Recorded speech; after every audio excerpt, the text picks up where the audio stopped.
Well, thank you again. And it's been a joy to join you last week or yesterday.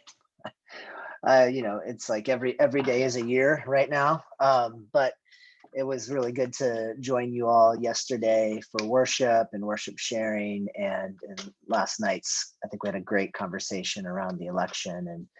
And I felt that those conversations were very deep and nourishing to my own soul. So thank you. Thank you for that. I want to take a deep breath. So if you'll join me in a nice, maybe 2 or 3 deep breaths, and we'll begin.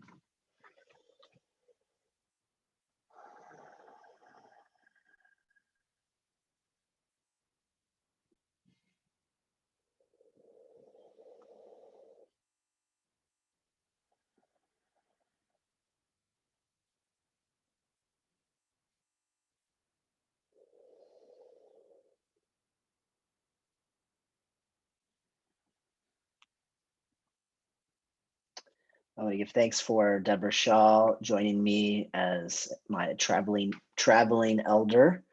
I want to recognize that I live on colonized land of the Saponi, Sara, and Okanichi people. And I want to begin with a prayer that I say before I have spoke for the last 10 years. So if you'll just join me in that.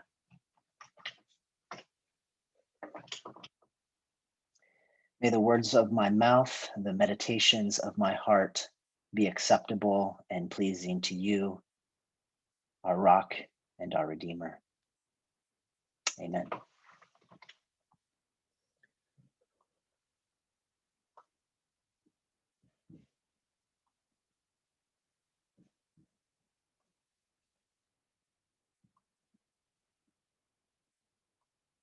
All right, friends, can you see my slide there? All right. Perfect.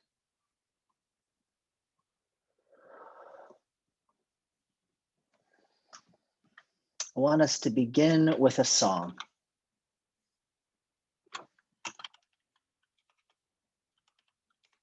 I closed iTunes, so give me a second.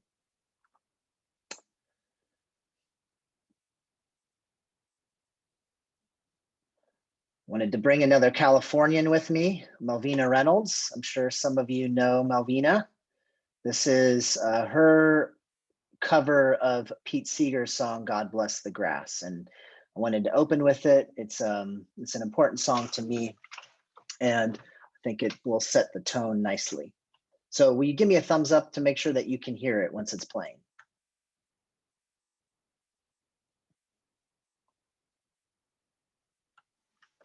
Okay, it's not playing yet.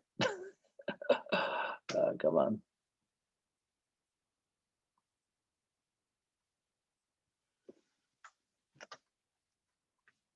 Give me 1 second here. Oh, what's happening?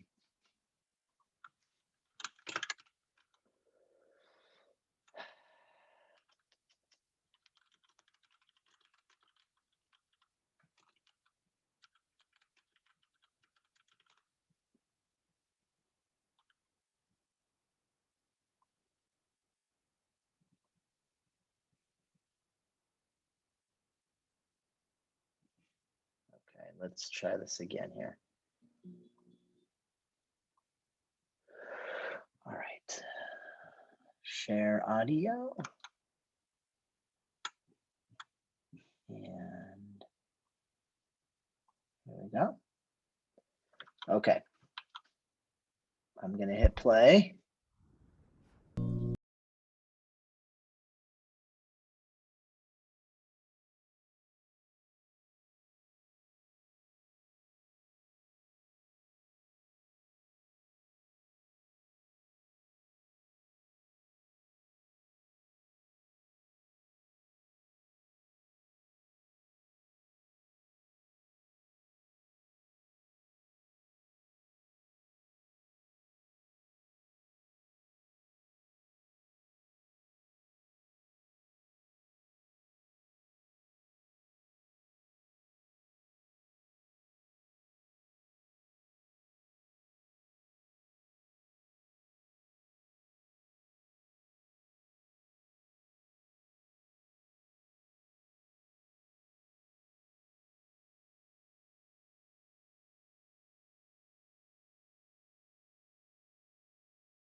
All right, there we have it. Let me get my screen back organized here. Today, I want to talk to you about the grass from the perspective of the life and ministry of Jesus in the face of empire. Someone who I believe very much understood the truth of this song and stood with the grass in resistance to concrete that wished to roll over it and tried to keep it back. This conflict between grass and concrete, empire and those who stand in resistance to its ancient or is ancient, and not knowing where we would be today as a country, not even really knowing where we are now sitting in this future that I was preparing for. I want to pull from ancient wisdom that might help us in help us in our perspective and maybe reframing our troubles. As was already noted, I've been doing a lot of work on the topic of resisting empire. And I wanted to share, I wonder if I have a way to, oh, I can't access the chat. Okay, so I'm going to post a link here in the chat. And this is just a resource page. It has a link to the slides. It has a link to the book, my book, Resisting Empire, and other things that I'll be referencing through the talk. So as I mentioned yesterday, I've done some work on the book of Revelation and this idea of resisting empire. And I began to wonder, kind of as a next project, maybe it's sort of like a, perhaps this will be a second book in this line, will be thinking about what does Jesus have to say to us about resisting empire? So to that end, I want to see if we can find new possibilities by exploring what we in the modern Quaker movement across our theological spectrum has largely neglected. The radical life of Jesus, a poor brown-skinned Jew born in Palestine, who organized the poor and disinherited in the face of imperial powers that wished to roll over them and try to keep them back. I hope that however you feel about Jesus right now, you will join me in my curiosity, seeking whether he can teach us anything about resisting empire and what it means for us to align ourselves with the victims of empire, standing in opposition to Christian nationalism and white supremacy today.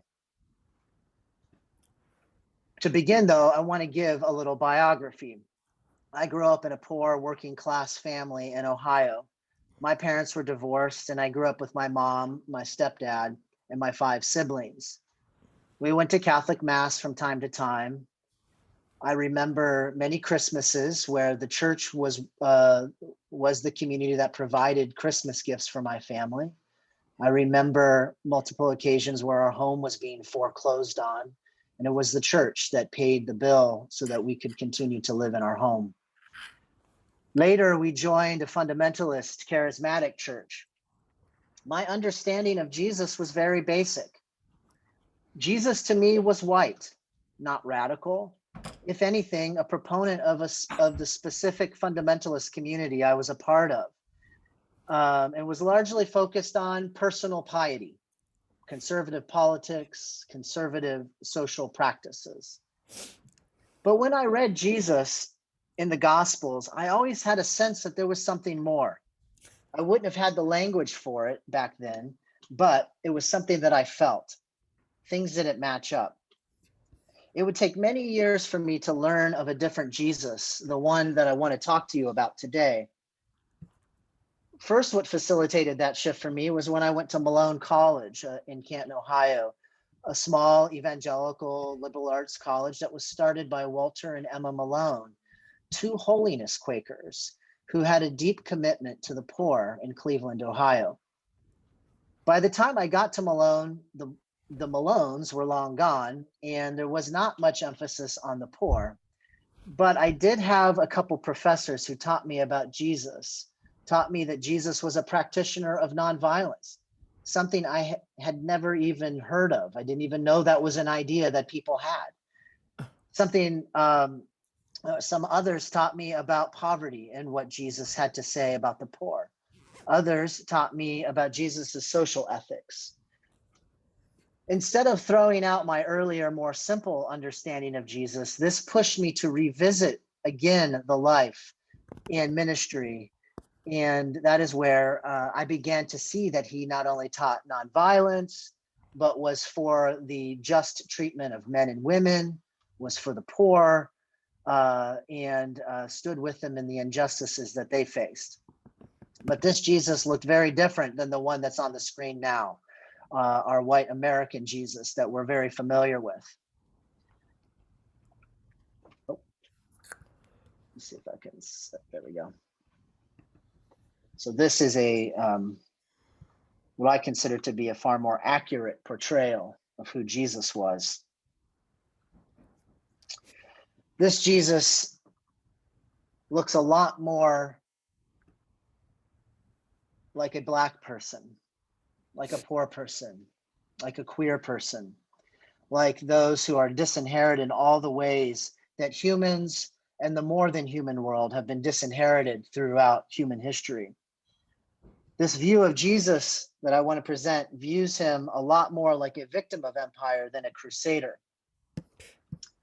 Drew Hart, who's a African-American Mennonite theologian, says, given the racial history of the church in America, which has unfortunately often been at the center of the problem, few have considered the subversive life of Jesus as the way out of our racialized and hierarchical society. In order for us to understand the subversive life of Jesus and what wisdom we might be able to glean from his life, we must first understand the backdrop of his own time and what it was he was subverting. This is what Wess Howard Brooke, in his book, Come Out My People, calls the religion of empire. The religion of empire claims to be grounded in that same God, in God Yahweh from the Hebrew Bible, and is used to justify and legitimate attitudes and behaviors that provide blessing for some and blessing in abundance for some at the expense of others. So uses God to justify and legitimate attitudes that provide abundance for some at the expense of everyone else. That's the religion of empire. On the other hand, Wess Howard Brooke, besides having a very handsome first name, names a second religion found throughout the Hebrew and Christian scriptures, a thread which runs up through our current day and includes at least parts of our Quaker tradition, the Mennonite and Anabaptists and other radical reformers, the Black churches, the Poor People's Campaign, the Freedom Church of the Poor, and many others who stood in resistance to this religion of empire. He calls this the religion, this was an image of some religion of empire. Give you an idea. This second religion, he calls the religion of creation. In my book on Revelation, I call it the religion of the Lamb that was slain, but I'm using Wess Howard Brooke's idea here. This religion of creation is grounded in the experience and ongoing relationship with Creator God. So we might, as friends, hear this idea of direct encounter with God. It's grounded in that, leading to a covenantal bond between that God and God's people for the blessing and abundance of all people and all creation. For the blessing and abundance of all people and all the created world, or all the more than human world. And here's maybe some images of that, of resistance in the name of abundance for all. The Roman Empire and those who colluded with it are a part of the religion of empire. Jesus, the prophets, and those who worked to subvert the religion of empire were a part of this second religion.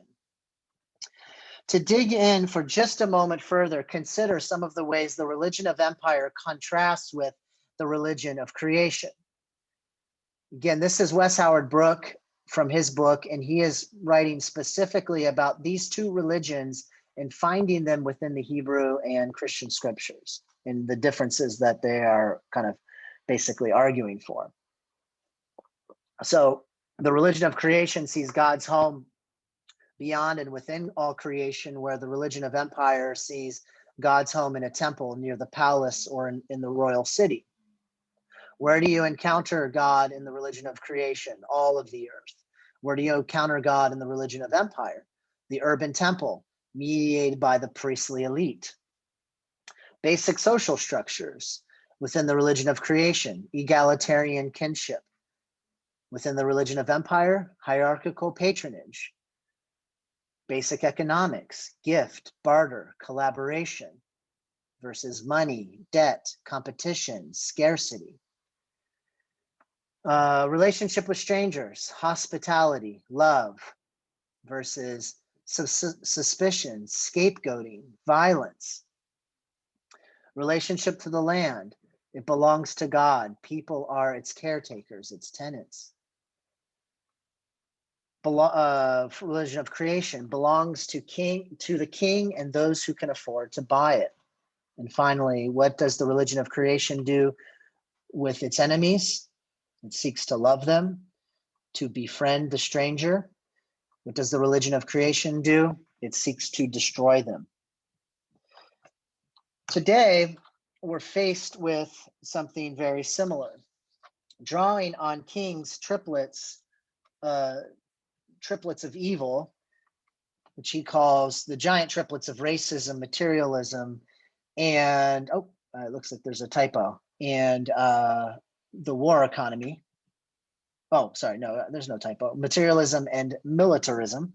The Poor People's Campaign adds two more to this list of evils in what we might consider the religion of empire in our time. So you have systemic racism. The Poor People's Campaign calls this the 5 interlocking evils or 5 interlocking injustices. So systemic racism, poverty and inequality, war economy and militarism, ecological devastation, and the distorted moral narrative of Christian nationalism. So this is what I want to suggest is essentially both a look at empire in Jesus's time and empire in our time. And so what does it mean to ask, how did Jesus resist empire? And what does it have to do with us today? So there are, I want to suggest at least 4 ways that Jesus resisted empire. He resisted empire in that he was born with his back already up against the wall. And we'll talk a little bit more about each of these. He resisted empire by organizing the poor. He resisted empire by using subversive tactics like storytelling and counter teachings to challenge the distorted moral narrative of empire. And he taught an alternative ethic to create an alternative community or a contrast society. So Jesus was born with his back up against the wall. Consider first the people in the body that Jesus was born into. Baby Jesus was born homeless, and his young Jewish parents were on the run. Like all subjects of empire, his very body was devalued. Jesus lived in a body that would have been brown-skinned. He was of Palestinian descent. His people were Jewish, and they had been occupied by the Roman Empire in that time, and before that, Babylon, Assyria, and Persian empires. Black Baptist preacher and civil rights leader Howard Thurman, in his book, Jesus and the Disinherited, says, oh, not yet. Of course, it may be argued that the fact that Jesus was a Jew is merely coincidental. that God could have expressed himself as easily and effectively in a Roman. True. But the fact is, he did not. And it is with that fact that we must face today. His body, full of promise of God liberating people who looked like him, put his life in grave danger from the moment he was born.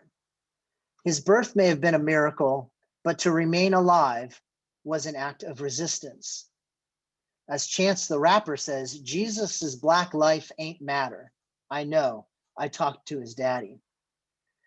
To return to Thurman, he opens the book Jesus and the Disinherited this way. He says, many and varied are the interpretations dealing with the teachings and life of Jesus of Nazareth. Few of these interpretations of Jesus deal with what the teachings and the life of Jesus have to say to those who stand at a moment in human history with their backs against the wall. For Thurman, we cannot allow Jesus to be co-opted. His was a body whose back was against the wall, and he worked from that disinherited and an oppressed place. Today, Jesus appears among those whose backs are against the wall. He appears in the black body, in the body of the undocumented immigrant, in the body of the transgendered homeless youth. He appears to the poor, as Gustavo Gutierrez says, the ones who have to wait a week by the doctor for a doctor to see. The poor are the ones who have no social or economic relevance, the ones disowned by means of unfair laws. The poor are the ones who have no possibility to speak, to change their predicament. The poor are the ones who constitute a despised and culturally marginalized race. At best, the poor are present in statistics, but they do not appear in society with proper names. We do not know the names of the poor. They are and remain anonymous. The poor ones are socially insignificant, but not so to God. That quote brings to mind the potter's fields, where they would bury the homeless, without names or any recognition of the people who died in their lives. This names very clearly who Jesus was and represented in the eyes of empire and who he stood with. This is why we cannot over-spiritualize Jesus.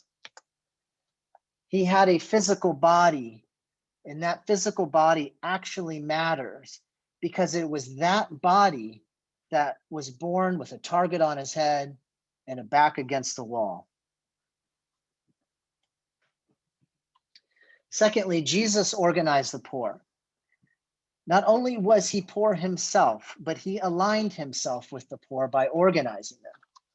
In the Gospel of Luke, Jesus reads from the prophet Isaiah saying, "The Spirit of the Lord is upon me, because he has anointed me to bring good news to the poor. He has sent me to proclaim release to the captives and recovery of sight to the blind, to let the oppressed go free, to proclaim the year of the Lord's favor." From the outset of his ministry, Jesus was not only born with his back against the wall. He announced that God was with those who found their backs to be against the wall. This wasn't just a nice piece of propaganda or politicking in a sermon where he opens up a book, picks out his favorite verse, and moves on. He actually goes about the rest of the Gospel of Luke doing these very things. You can take these verses and read the rest of Luke and see that he enacts each of these things throughout the rest of the story. This was his mission. Jesus was God's missionary to the poor, announcing a liberating spirituality that is based on, as liberation theologians say, God's preferential option for the poor. As a poor person himself, he organized the poor and invested in their leadership. He empowered and trusted them to lead after he was executed.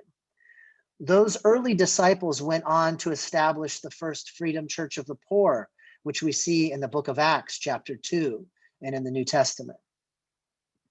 Jesus worked the way any good teacher, rabbi, and community organizer worked. He went about from town to town meeting people, teaching, telling stories, eating with the poor, eating with tax collectors, sex workers, fishermen, and more. He offered free healthcare. He didn't even require copays. No preconditioned clauses were necessary. He healed the sick. He organized from the bottom up. He worked his way in from the margins. He fed hungry people on the hillside with fish and loaves. He cast out demons that kept people homeless, hungry, and without social networks and relationships. He called uneducated and poor fishermen to be his co-organizers.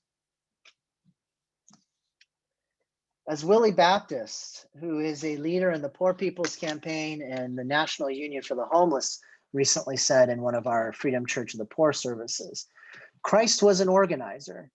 He organized the ghetto of the Roman Empire. He was the first Poor People's Campaign. In his organizing, Jesus brought together the poor as the new and unsettling force that King talks about in the 1960s Poor People's Campaign. Those who bear the kingdom within. Any movement that still to this day gathers the poor, proclaims God's liberation and love for the downtrodden, walks in this vision. Third, Jesus used subversive tactics like storytelling and counter teachings to challenge the distorted moral narrative of empire. Just like in our time, there was a distorted moral narrative that was used by empire to justify its dealings. That was, back then it was called the Roman imperial religion that had its own temples, its own God, and Caesar was understood to be the son of God.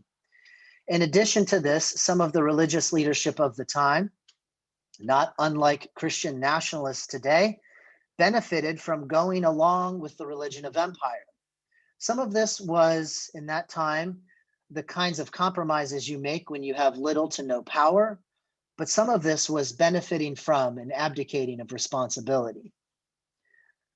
A big part of Jesus's work in this time was to unmask empire and the distorted theology through subversive storytelling, counter lessons, and empowering individuals he spoke with by helping them understand that God was with them, as well as empower them to challenge the boundaries of exclusive community and bogus religion that excluded them.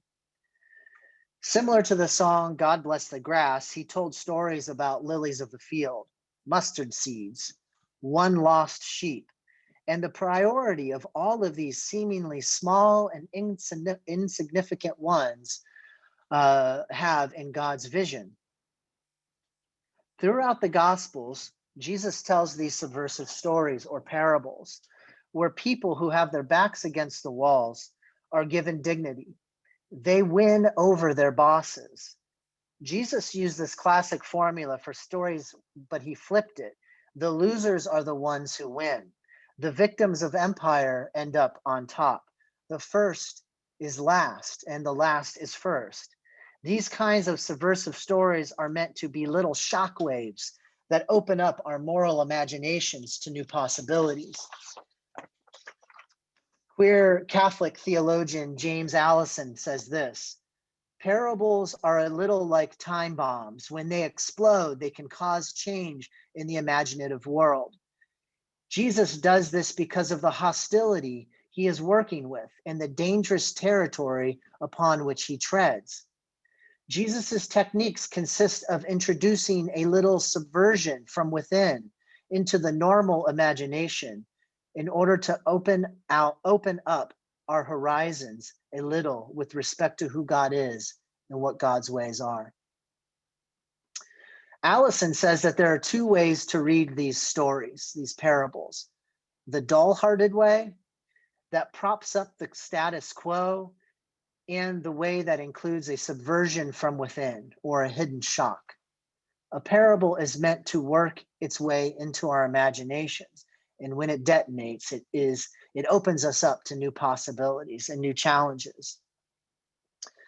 Whereas reading it for the hidden shock wave helps us.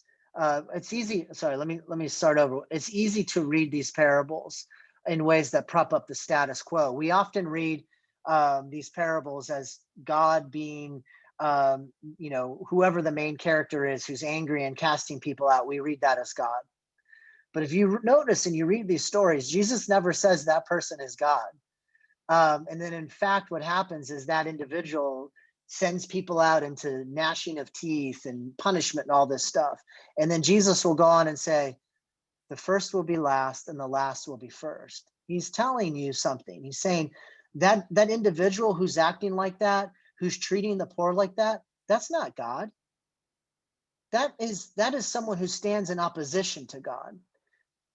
But when we read it that way, that's reading it in this sort of dull-hearted way, a way that props up the status quo. But what Jesus was doing was trying to subvert that.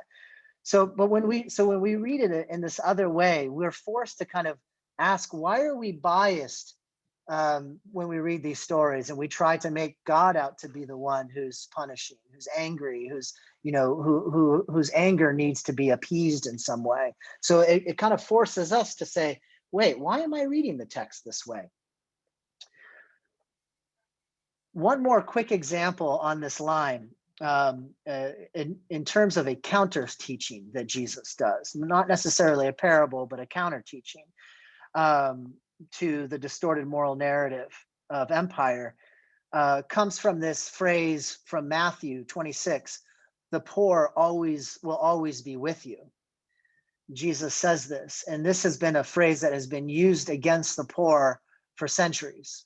What good is it to end poverty now? Because Jesus said back then, the poor will always be with you. So what good is it? So Reverend Liz Theo Harris, who's the co-convener of the Poor People's Campaign, she has a fantastic book with the same title, Always With Us. It is linked on that webpage I shared with you. I can't recommend that book enough. This is what she says about this phrase, and you'll get a sense of Jesus's counter teaching here. When Jesus says the poor will always be with you, he is actually quoting Deuteronomy 15, which says that there will be no poor person among you if you follow God's command. To forgive debts, release slaves, pay people fairly, and lend money, even knowing you won't get paid back. Deuteronomy 15 continues that because people will not follow those commandments, the poor will never cease to be in the land.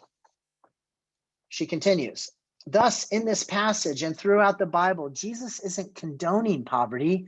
He is reminding us that God hates poverty and has commanded us to end poverty by forgiving debts, raising wages, outlawing slavery, and restructuring society around the needs of the poor. He is reminding the disciples that charity and hypocrisy will not end poverty, but keeping poverty with us always. He is reminding his followers that he is going to be killed for bringing God's reign here on earth, and it is their responsibility to continue the quest for justice. Throughout the Gospels, Jesus was giving the people new theological language and tools to understand a God who does not bow and concede to empire's luxuries the way religious leaders in every generation are tempted to do, but one who stands with those who are exploited and crushed. And last, Jesus taught an alternative ethic that created a socially alternative community or a contrast society. I'm going to digress here for a second. I think you'll Well, I hope you'll be okay with that. I think you'll appreciate this line. Finally, Jesus sought a path of authentic resistance, which is where one simultaneously challenges the status quo while offering something different and alternative in its place. So not just tearing down, but tearing down and recreating in the same movement. This will sound familiar. Early Quakers did the same thing. They were opposed to the religion of empire in their time, but they didn't simply throw out the Christian tradition, nor did they reject God and faith. Instead, they laid out an alternative, contrast society that by its very existence was a critique of the religion of empire in their time. They created a structure, a practice of worship, and even a theology that stood as a witness to a world that is yet to come and to a world that is possible. I believe that this is what Jesus was doing in his authentic resistance, was something like that. Many early friends, too, were people who had their backs against the wall and therefore were better positioned to imagine something new and alternative. Because of the great persecution of early friends, their position was much closer to Jesus's original position, not the same, but closer than our own. I believe this is why they understood the anti-imperial and liberatory message of Jesus and his teachings in a way that we have lost today. For this reason, I believe early Quakers and the early Quaker movement can be read as a movement of and by the poor, supported by allies of other classes who centered a theology and practice reflective of the poor, standing in resistance to empire. For those of you who know your Quaker history, you know that Quakerism started in the north of England, which was predominantly poor. And it quickly was able to gain some allies in Margaret Fell and others who had resources. But the majority of folks who made the base of the Quaker movement were themselves poor. So what happens then when we get comfortable and no longer orient ourselves and our theology in this way to empire? That's the end of the digression about early Quakers. So what were some of the ways that Jesus embodied this alternative ethic that pointed towards a contrast society? Jesus taught active nonviolent resistance. This distinction is important. He did not teach pacifism. He taught people who were already victims of empire how to resist and maintain their own human dignity in a time when they had no power.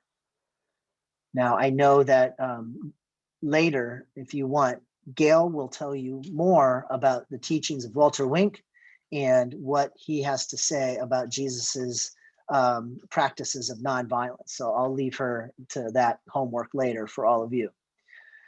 Jesus allied himself with the victims of empire.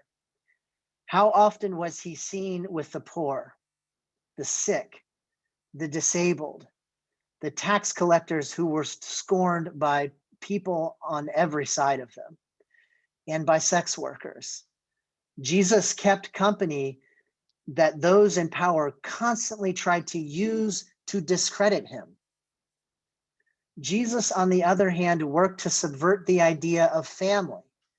As Ryan Bulger, a theologian, says, Jesus de-emphasized the importance of birth, family, and property and reestablished the idea that we are all God's children, starting with those whose backs are against the wall. Jesus taught prayer as a tool of resistance. Friends have long ago forsaken the Lord's Prayer for fear of doing anything that could be considered rote. And yet the Lord's Prayer itself lies in the very middle of the entire Sermon on the Mount, Jesus's most subversive teachings around alternative ethics. This prayer is the summation of the entire teaching of the Sermon on the Mount. If you forget the words of the sermon, but you remember the prayer, you'll remember the core of the teachings of the sermon. I want to quickly add that this is a prayer that was meant to not just be prayed or said, it was a prayer to be embodied. You don't say, "Hallowed be God's name," while worshiping empire. You don't pray for God's kingdom while you build your own. You don't pray for daily bread while you hoard it from others. You don't ask that your debts are forgiven while you tax the poor and forgive the debts of the wealthy. If we were to walk this prayer and let it shape our ethics, we would know how prayer itself is a tool for resistance to empire. Jesus remixed the Jewish theology, his own tradition, to better deal with cultural and political issues of the time. Remix is a tactic of drawing on earlier traditions, but bringing them into the current age, the current situation. To remix is to pay homage to the past while allowing the tradition to grow and evolve. Jesus's teachings often challenged rabbinical teachings of his time. Sabbath wasn't made for man, but man for Sabbath, this sort of thing, right? But was done so in a way that was faithful to the tradition. Peter Rollins talks about this idea of a faithful betrayal. This is sort of what Jesus is doing with the tradition. He's drawing people into the tradition, but giving it new insights and saying how this tradition comes to bear weight in their time on their situation, and especially in regards to empire. Jesus was often heard saying, "You have heard it said, but I say to you." And everything that he says that follows that is a remix of earlier traditional teachings. And finally, Jesus taught non-reaction as resistance. We are reminded constantly to set our hearts and minds on things above. That is, we are to become unhooked from reaction to empire. If every time empire sprays tear gas, we are caught in a cycle of reaction and we attack, we are playing by their rules. We are playing into their game. Jesus taught us how to break that cycle, how to become unhooked from reaction and to be truly free in this life and to be free from the fear of death, knowing that death is not the end. If they ask for your cloak, you give them your tunic. Knowing that death is not the final word, as a sign of hope for those who have little else. We become unhooked from reaction, knowing that we stand in a much longer story, a much larger story of the people of God resisting empire throughout human history. We become unhooked from reaction so that our hearts are not crushed, but are in fact filled with light and love for the victims of empire. We become unhooked because we know that there is more to the story and that we stand in a long tradition of resistance of ancestors who go way back. And they are with us and they guide us in this moment, even though it often feels bleak. So what does it mean for us to stand within this tradition of resistance with Jesus? To align ourselves with those whose backs are against the wall, to support and build up the leadership of the poor in our midst, to allow the subversive parts of the Hebrew tradition, the Christian tradition, and the Quaker tradition to shape us, to embody today creative and alternative morals that empire and late capitalism continue to try to inculcate us with. What does it mean for us to see through election cycles, to become unhooked from politics of division, from middle-class culture, and resist empire alongside the poor and the dispossessed? So will you join in this work, this age-old work of creating permanently organized communities that continue to stand in this long tradition of resistance, this liberating spirituality that constantly works to unlearn domination, to learn better analysis, and to relearn current and ancient wisdom that can guide us, never settling for compromise with the religion of empire. This is the path of new possibility, new coalitions and new connections that can bring us together. Maybe Jesus will once again lead us into the resistance. Thank you, friends.